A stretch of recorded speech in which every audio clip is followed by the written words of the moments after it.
Blog Talk Radio. Well, here we go, ladies and gentlemen. It's Wednesday, and that's the time again for the True North podcast, hosted by a brother, a mentor, and a friend of me, Billy North. He's up there in Seattle, which I think, or he could be in Oakland. Yours truly, Mark Mancini in Los Angeles, producing it, playing a little co-host with him, 347-205-9631. If you happen to miss it, I realize 30 minutes goes by quick. Archive version, blogtalkradio.com/Mancini Sports, podcast platforms, wherever you subscribe to podcasts, powered now by Mancini Media. So without further ado, as I lay the red carpet down, put the podium in his place, hand off the mic, Bill the Threes, how are you? How can people get a hold of you? And you're bringing a great legend to your show. Last week, Dusty Baker. This week, we got a great guest. I'll let you do the introductions as I'm walking around here in cold Los Angeles with a Pittsburgh Pirates beanie on. Well, Mark, I'm fine.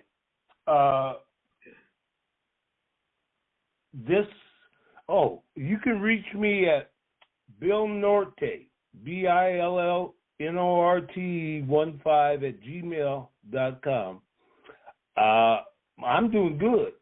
I ain't mad at nobody, so that's a good part. We had the opportunity to interview Mr. J.J. Guinn. I go back with him when I first came to Oakland, and he was around the team, and I met him and stuff. Always been kind to me, and I just truly appreciate that. And he goes back to the 50s when he played ball and became a scout after his career. And how are you, Mr. Guinn? I'm doing fine, Billy. That's good. I got a question. Sure. And it's from a quote. Mm-hmm. And it's a New York Times article, and you and Ricky are talking outside the ballpark. Sure, right. And he said that moment that you were talking wasn't about the game. I was a single-parent kid. Exactly. I didn't have that father figure. Yes. JJ was interested in you, in what you were doing, in teaching you. He looked after us. Where'd that come from? Well, I don't know. What he said is true, but we've never talked about that. I just was doing what I felt was necessary for me to do as an adult, older person, have experienced, young, especially black males, without the father figure. So it opened the door for me to say some things and present myself a certain way to them where it would maybe carry on in their future life. Is that what you had set in your heart, just to help kids? Yeah, I've always been trying to help kids that I felt that needed the help, and I've helped not only black kids, I've helped white kids, wherever a kid needed some help, and I had the experience and a little longevity to say some things to them that they had no idea at that particular age. I would make myself available to them. Yes. Mm-hmm. Yeah, as a guidance and that kind of thing. Yeah. Let's start with your family. Is that where you got that from? I think I got it from my father. I grew up in a rural community in Texas, and my father was well respected by the whole community. Matter of fact, we had our own little town, restaurants, gas stations, so we were well known in this little community, and we all kind of stood for something. We tried to do the right thing in terms of people in general. Yes. Mm-hmm. Mm-hmm. In your career playing, I want to know some of the players that you were competing against and playing with from that era, because you were talking 57 to 63. Yeah, well, I was in the Phillies organization for 7 years, and all the guys that went through during that time to the big leagues. I knew or played with them, and a lot of the guys who were not Phillies players, I played against, in the Eastern League, the Sally League, the International League, and so I got to know most of them. And some of them I played with is Ferguson Jenkins. Ferguson Jenkins was in the He was my roommate. Fergie boy. Fergie was my roommate when I was with the Cubs. Right. Okay. Yeah. And oh boy, that's something over there. Yeah. And the Allen boys, I was playing during the time they were playing. And a matter of fact, Hank and I roomed together a couple of years in the minor league. Wow. Yeah. Yeah. That's great. Bart? Yeah. Well, I think the first thing that sticks out to me, JJ, is seeing the strength in somebody, seeing the ability and bringing that to the forefront. I think in today's society, what we've actually seen is, I've always had this philosophy. If you meet 100 people, 95 just don't have your best interests. It's almost like a me, myself, and I. Those other 5, they'll run through a wall for you. And when I look at somebody that, saw the potential in somebody and you pull that out, to me, I remember, my professor in college really, took a liking to what I was bringing to the table, each and every time I walked into class. And I never wanted to disappoint him because he believed in me. And when somebody believes in you, you're going to run through a wall for them. Did you see that same feeling? Because Ricky is, just the thought of Ricky Henderson and you. I know the life's parallel, and you being a part-time scout police officer, him being a Major League Baseball player and big-time superstar. Boy, that had to be something. What a story to bring that to the forefront is going to be something. Yeah, well, there's another story that goes along with that with Ricky. It's Claudel Washington.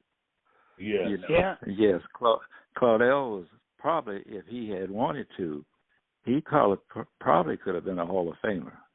But he didn't have the interest, he just wanted to be a good player. Whereas Ricky, at 17 years old, said, I want to be the greatest base stealer ever lived. So he worked towards that, yes. Mm-hmm. Well, let me continue. I'm sorry. Let me just throw one more thing. And, it's funny you bring that up because I study up on guys that set the bar. I read on the books on the Kobes, the Michael Jordans. I want to know what makes these guys tick, what separates them from the pack. And the more and more you read, the more and more you gain that confidence and determination that the world is only matters to a certain extent. If you put your faith in God, you can do anything. So you block out the noise and concentrate on the goal. Is that the path that you kind of saw in these guys and they bought into it? Yes. Well, from the athletic standpoint, I being an athlete myself in college, played basketball in college and all that.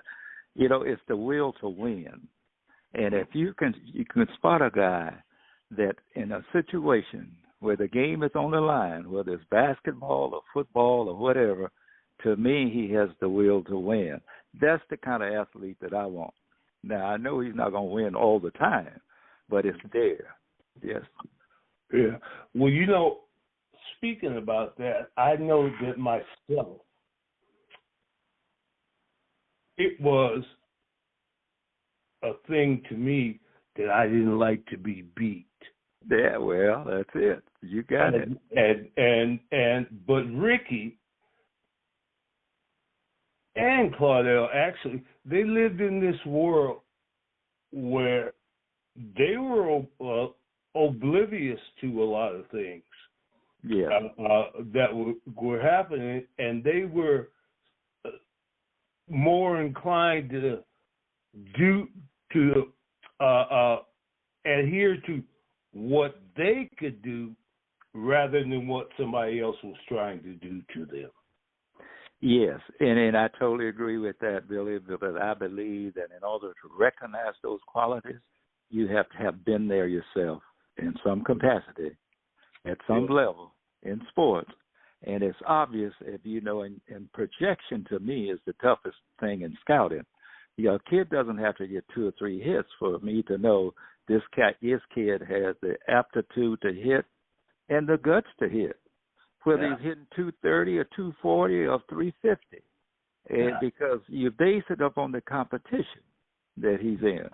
And those kids, to me, was a standout for me because I had played 7 years in the minors, and I had run across guys who didn't have big numbers but ended up good major league players. Mm-hmm. Yeah, I know. But your experiences, and you have another one, Shooty B. Shooty Babbitt. Yeah. He's been on our show too. Yes. Oh, good. That was my best sign was Shooty. Hey, man. He was drafted in the 25th round, and I knew he was going to end up in the big leagues. And I'll tell you why I felt that way. He was playing high school baseball with my son. He was 2 grades ahead of my son, and there was a pop-up was hit the left field. He was playing shortstop. He went out in left field in foul territory and caught that pop-up. Range. Yeah. Yep. And he had that same thing too that you mentioned before about the input from his father. No question about it. And I don't know Mr. Babbitt, but I know that he raised a son that is an exceptional person. Yeah, he and I was very close friends, very good close friends. Mr. Babbitt. His father? Yeah. Yes. Yeah. When I went over to sign him, he was drafted in the 25th round. He had a scholarship to UCLA. Wow. And his dad asked me, say, if it was your son, would you tell him to go to school or would you tell him to sign? I said, I'd send him to UCLA. Shooty interjected and says, I want to sign because I may never get the chance to sign again. That's why he signed. Isn't that something? Mm-hmm. Yeah. And it's the kind of thing that with Ricky and with Wash and with Shooty, these guys played all sports. Yeah, they were most exceptional at them. And what was your thing with Ricky to suggest baseball? I heard you guys had a conspiracy against him and his mama. Well, Ricky was he was an outstanding runner, but he wasn't a cut runner. He was running with power. And I kind of felt that over a period of time. What do you mean cut runner? Well, in other words, some guys can run in your arms and come out and go. Ricky was just a straight runner with speed. Mm-hmm. And I felt that he would run into people on purpose. He didn't back off. And I just didn't feel that maybe over a period of time, something might happen where he's going to he's going to have an injury.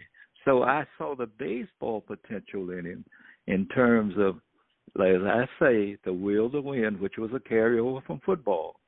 And I knew that he was a hard worker. And when he told me what he wanted to become, as a 17 years old, I knew the work was there. The work ethic was there. Yeah. Mm-hmm. And when you think of Ricky, we both know him. We both know him well. Yes. And Ricky was single-minded. Yeah. I'm going to tell you something.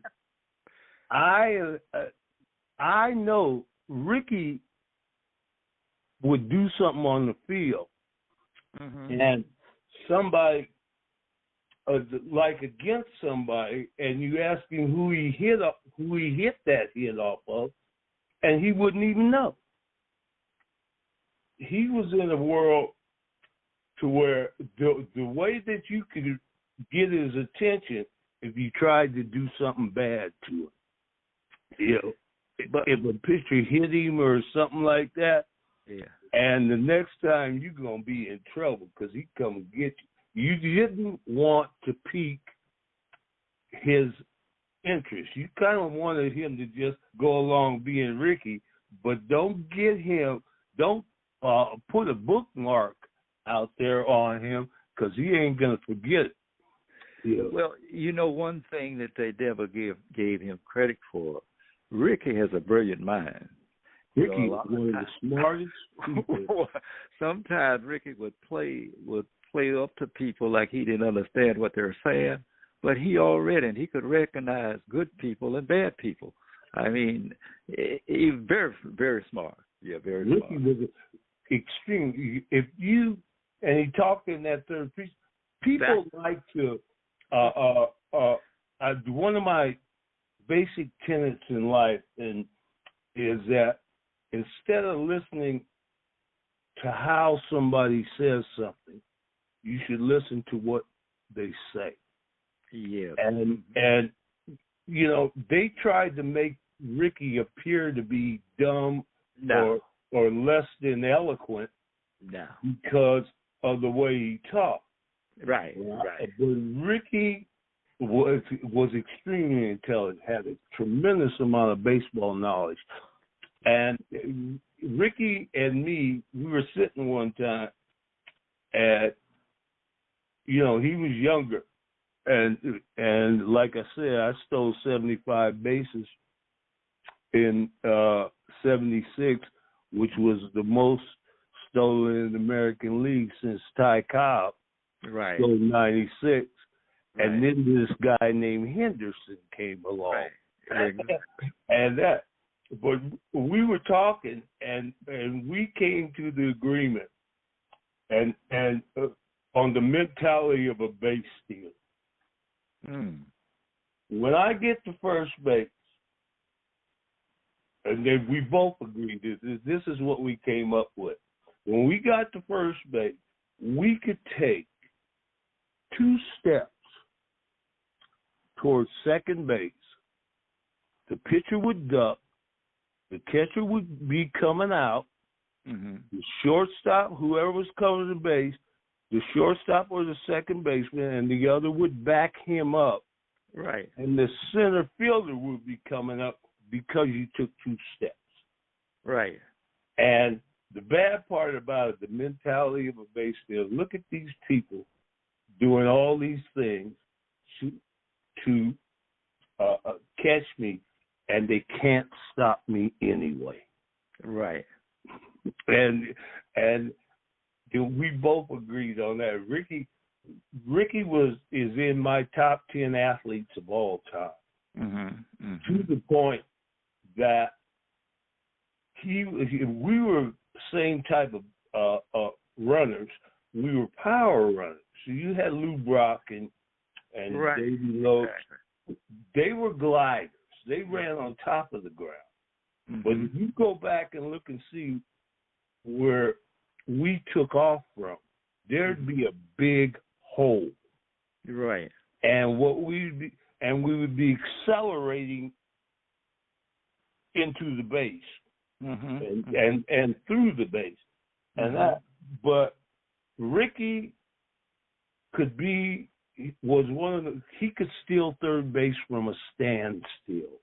Mm-hmm. Mm-hmm. And that's explosion. I'll get on my toes and bounce and then go.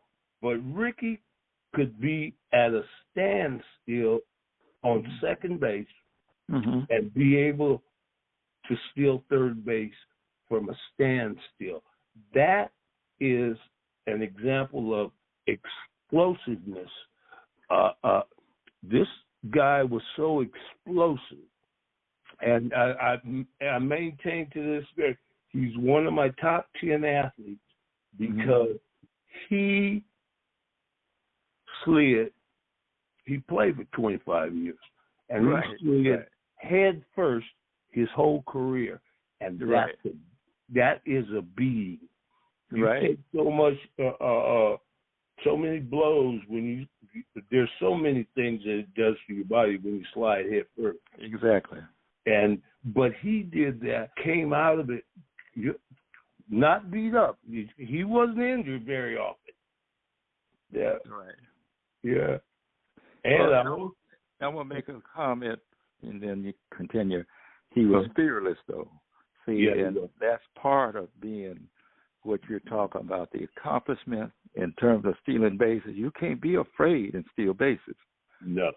I wanted to throw a comment if I can, guys. When you look at what Shohei Ohtani signed, and I've always been for the players, $700 million, 10-year contract, deferred money, and all that.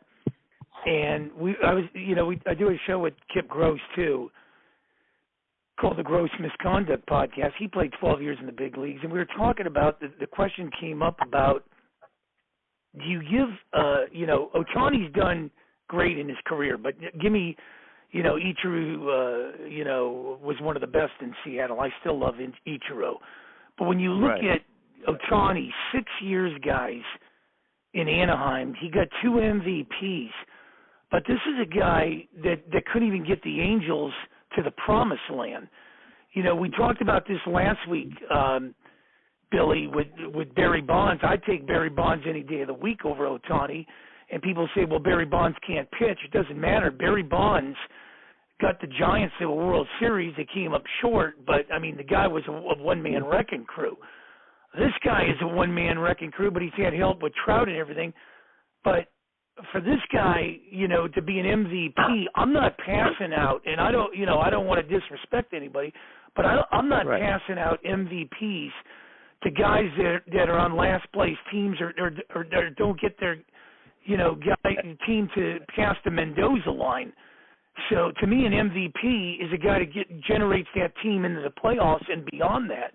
I don't know what your take is on that, guys, but Bill, you can go first. JJ can weigh in. We got about 8 minutes left in this great show, and we got to get you back here next week because there's just so much to talk about.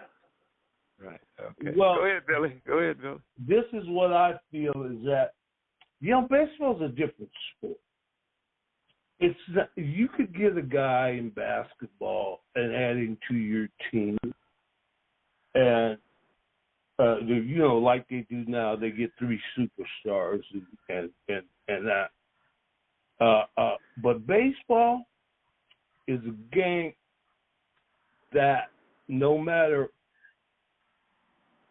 who you get, they're one of 9 in the lineup. Exactly. And if the people around them don't perform, then you're not going to win. Exactly. Right. And baseball's a different game. One person is not going to make a baseball team win. Right. Okay. And along with the fact that as far as pitching, whatever. I want somebody to go out there every day. That's why, I'm not really big on pitchers and winning MVPs and that kind of thing. Right, exactly. The game is different, but, I don't say, man, the only reason he didn't take a shotgun into any of those negotiations, put it to somebody's head and say, you got to give me $700 million. It was more a thing that's what they felt like he was worth, and they had the money. Right. Yeah. That's my story. It's a great point, and JJ, you can weigh in on this as well as I throw something else to the thing. When you do these radio shows and you pick up the comments and everything, the bashing continues because my Pirates come up in the conversation where they haven't won anything since '79, and they're a small market and they can never get the Shohei Ohtani's. But on the flip side of that is, if you're only winning regular season titles and you're not winning the championship, to me, it's a wasted year if your whole thing is set, to win the ultimate prize. And if you've been there 11 times, like the Dodgers have, and they keep coming up short, then it becomes right. And then to me, it becomes a psychological thing that these guys are, Goliath in the regular season. When the playoffs come, they're a deer in headlights. Is there any, am I throwing, dust in the wind, or am I bringing something to the table that it's pretty well known fact that what's happening in Los Angeles. Yeah. Well, I kind of believe that over a period of time, the best team wins the most games. When you get into the playoffs and the World Series, things happen. I don't care what kind of player he is. Some of the greatest players didn't hit well in World Series, and that's some of the reasons guys don't pitch well. I know him. So I don't know if it's timing or what it is, but I think that over a period of time, the best teams in the league that gets into the World Series will win more often than the teams that get in on a wild card and that kind of stuff. Yeah. I believe. Well, I think the two, right, and Bill, as I give it back over to you, I think the two things that stand out of winning championships is two things. You need a leader, and you need chemistry. Well, you need some at bat and some good pitching. Right.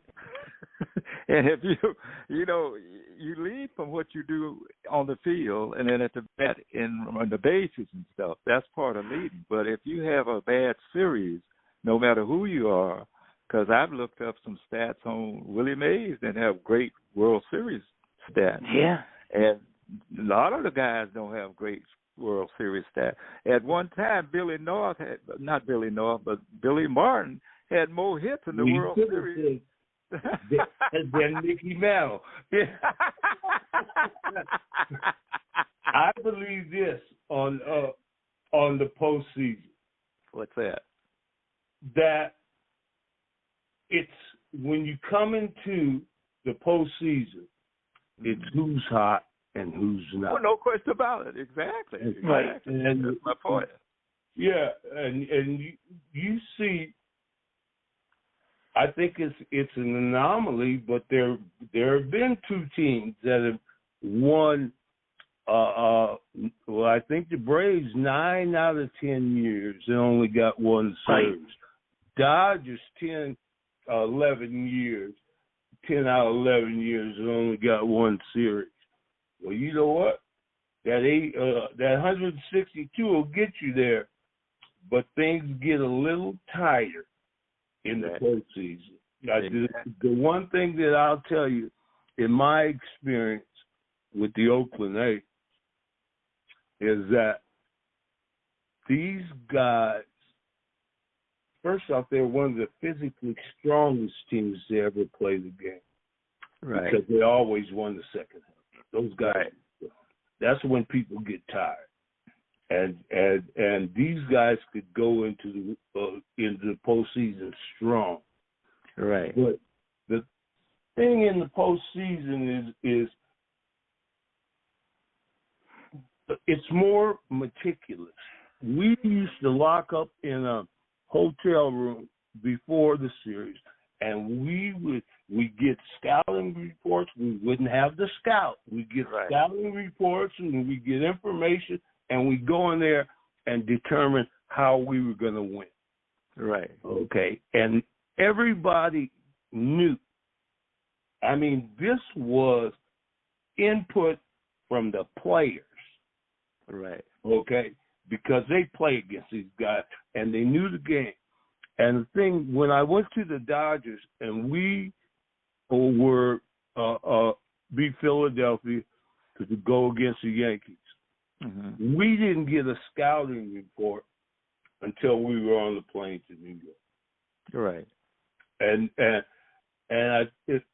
postseason isn't for the weak of heart, but if you prepare for it and and that's why the Oakland A's, we didn't play real grandiose ball in the playoffs, but we played the fundamental game completely and totally expertly. And we didn't make mistakes. And, wow. We're about out of time, and I'd love to continue this next week if we can get JJ back in here, JJ. Yeah. Sure. Yeah, Billy's one of my favorites because he and Claudel was very close. Yeah. I got to know Billy more through Claudel. I want to give a quick shout out to Claudel. Yeah. Claudel could have played in the NBA. He played in the big leagues, and he could have played basketball, football, the NFL if he had chosen to play. Yeah. He was that kind of talented athlete. Wow. That's right. Great guy. I interviewed him one time, I remember. Great guy. Just a great guy. Yeah. You know, that was my boy. That's the thing. You know, I can't wait to do this next week, diving into analytics. Best decade of baseball, which I still think is the 70s, and I'm 62, and also the best names. And I could throw some great names out at you. Bake McBride, and we can get into some of the best names in baseball. Bake McBride. Bob Moose. He has the fastest time to first base ever, 2.9. Isn't it? Yeah. That'd be something. He won one time. Yeah, hey, Billy, let everybody know how they can get a hold of you, my friend. I'm so glad we got to do this interview. Oh, it's fun. Next week, too. People in the world. And, you know, if I need to know something real, I go to him. But you can reach me at Bill Norte, BILLNORTE 15 @gmail.com, or anywhere else you can find me. Don't forget the North Legacy program, project, and if you have some extra donation you want to give, we could certainly use it. And we're working on these kids and their creativity, and I thank you for that. I thank you, Mr. Guinn, for being on the show. Look forward to talking to you next week. Well, thank you for inviting me. I love you both. And as we wrap this up, you just heard JJ and Bill and yours truly, Mark Mancini here. Catch the archive version, blogtalkradio.com/Mancini Sports. We'll be back next week, part 2, same time, same channel. Till then, have a blessed one, guys, and thanks for tuning in. Yeah, all right. God bless you both.